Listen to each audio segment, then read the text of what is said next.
YCP అధినేత మాజీ ముఖ్యమంత్రి వైఎస్ జగన్మోహన్ రెడ్డి గారు ఏదైనా ఒక నిర్ణయం తీసుకున్నప్పుడు ఆ నిర్ణయం కొందరికి కరెక్ట్ కాదేమో అనిపించిన లాంగ్ రన్లో మాత్రం జగన్మోహన్ రెడ్డి గారు తీసుకున్న నిర్ణయం ఖచ్చితంగా కరెక్టే అని చాలామంది అంగీకరిస్తారు. చాలా విషయాలు ఇట్స్ ప్రూవ్డ్ కూడా.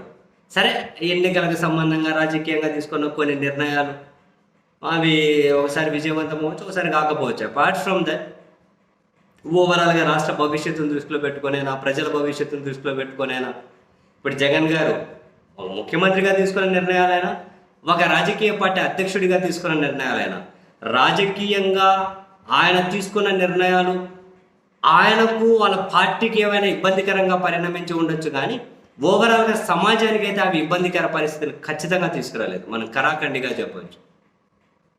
ఈవెన్ కరోనా వచ్చినప్పుడు ఇనిషియల్ స్టేజ్లో జగన్మోహన్ రెడ్డి గారు తప్పదు, అది ఉంటుంది, చేతులు కడుక్కొని ఒక పారాసిటమాల్ టాబ్లెట్స్ వేసుకొని ఉండండి, దాంతో మనం ప్రయాణం చేయక తప్పదు అన్నారు.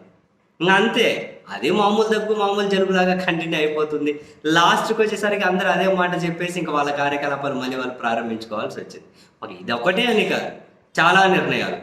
అండ్ పార్టీ పరంగా అయినా, ఒక పాలకుడిగా అడ్మినిస్ట్రేటివ్ పరంగా అయినా తాను తీసుకున్న నిర్ణయాలు 2019 నుంచి 24 వరకు రాష్ట్రంలో విచ్చలవిడితనాన్ని అయితే ఖచ్చితంగా కంట్రోల్ చేసేది. విచ్చలవిడితనం ఎక్కడైనా కనిపించిందా? విపరీతమైన కేసులు కానీ, కక్షలు కానీ, పార్టీ నాయకులు బరి తెగించి రోడ్ల మీదకి వచ్చి దోపిడీ చేయడం కానీ, ఎవరు చెప్పినా వినకపోవడం కానీ, ఇంత బూడిద కోసం రోడ్డు ఎక్కుతున్నారు, ఇసుక కోసం రోడ్డు ఎక్కుతున్నారు, ఇప్పుడు లిక్కర్ కోసం రోడ్డు ఎక్కుతున్నారు.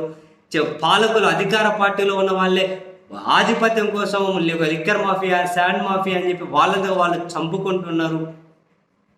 అధికారులను కేర్ చేయట్లే, ముఖ్యమంత్రి గారు చెబితే ఎమ్మెల్యే వినట్లేదు. ఎవరు ఎక్కడే కనుక వినని పరిస్థితే. చంద్రబాబు నాయుడు గారికి అడ్మినిస్ట్రేటివ్ పరంగానూ పట్టు లేకుండా పోయింది, రాజకీయ పరంగానూ పట్టు లేకుండా పోయింది. ఎలాంటి పరిస్థితి ఉంది మనం చూస్తున్నాం కదా, ఏ పరంగానూ పట్టు లేకుండా పోయింది. సో ఇలా పట్టులేనితనం ఒక పాలకుడికి వస్తే, ఒక పార్టీ అధ్యక్షుడికి వస్తే అది సమాజం మీద చాలా చెడు ప్రభావాన్ని చూపిస్తుందని చెప్పి జగన్మోహన్ రెడ్డి గారు చాలా కంట్రోల్ చేశారు. ఎక్కడైనా కనుక వైసీపీ నాయకులు ఇంత పని తెగింపు ఎక్కడదబ్బా స్వామి. ఏదో కొన్ని పత్రికలు, టీవీ ఛానళ్ళలో వాళ్ళు స్క్రిప్ట్ రైటర్లు మాట్లాడే దాంట్లో తప్పితే క్షేత్రస్థాయిలో ఇంత పని తెగింపు విచ్చలవిడతనం లేదు. ఇప్పుడు బాధాకరం ఏంటి అంటే, ముఖ్యమంత్రి గారు చెబుతూ ఉన్నా కూడా ఇసుక మాఫియాకు దూరంగా ఉండండి, లిక్కర్ మాఫియాకు దూరంగా ఉండండి, ఇంకేమన్నా అంటే చివరికి వాళ్ళ పార్టీ అధికార ప్రతినిధిని చంపేస్తే ముఖ్యమంత్రి గారు వెళ్ళి పాడి మోసి నివాళులు అర్పించే పరిస్థితి వచ్చా వీరయ్య చౌదరి. అది కూడా మొత్తం అంతా ఈ వ్యవహారాలే అన్న సంగతి జగమెరిగిన సత్యం. రాజకీయపరమైన కారణాలు ఏంటంటే ఈ పార్టీకి ఎంత దారుణంగా పరిస్థితి ఉండేదో, ఒక వైసీపీకి లింకులు ఉన్నట్టే ఆ కథ వేరు. కానీ ఇదంతా కనుక ఈ మాఫియా రిలేటెడే కదా, ఈ మాఫియా రిలేటెడే. సో నాయకులకు అంత విచ్చలవిడితనం అనుమతిస్తే సమాజం మీద నెగిటివ్ ఇంపాక్ట్ చూపెడుతుంది. అందుకే జగన్మోహన్ రెడ్డి గారు అవకాశం ఇవ్వలేదు వాళ్ళ పార్టీ నాయకులకు. ఇంత విచ్చలవిడిగా దోచుకునే అవకాశం ఇవ్వలే. లిక్కర్ కూడా మొత్తం ప్రైవేట్ వాళ్ళ చేతిలో ఉంటే అది చాలా దుష్పరిణామాలకు దారి తీస్తారని చెప్పి మొత్తం ప్రభుత్వ కంట్రోల్లోనే ఉంచుకున్నారు. ఫస్ట్లో అనుకున్నారు ప్రభుత్వం మద్యం అమ్మడమేంది, ప్రభుత్వం అట్లా చేయడం ఏంటి అని. సీన్ కట్ చేస్తే ప్రభుత్వమే కరెక్ట్ రా బాబు, ఇప్పుడు ఇదేంది, ఆడ చూసిన బెల్ట్ షాపులు రోడ్ల మీద మహిళలు వచ్చి ధర్నాలు చేసి, రాస్తారోకలు చేసి, ఎక్కడ చూసినా మద్యం ఎయిర్లై పారుతూ ఉంది. దిస్ ఈజ్ నాట్ ఫెయిర్, అందరూ అంగీకరించాల్సిందే. అది ప్రభుత్వ కంట్రోల్లో లేకుండా పోయింది. ఇలా మాట్లాడుకుంటూ పోతే చాలా అడ్మినిస్ట్రేటివ్ పరంగా చంద్రబాబు నాయుడు గారు గాడి తప్పిన విధానాన్ని చూసినా ఫైనల్ జగనే కరెక్టరా బాబు అంటున్నారు. రాజకీయంగా చూసినా ఫైనల్ జగనే కరెక్టరా బాబు అంటున్నారు.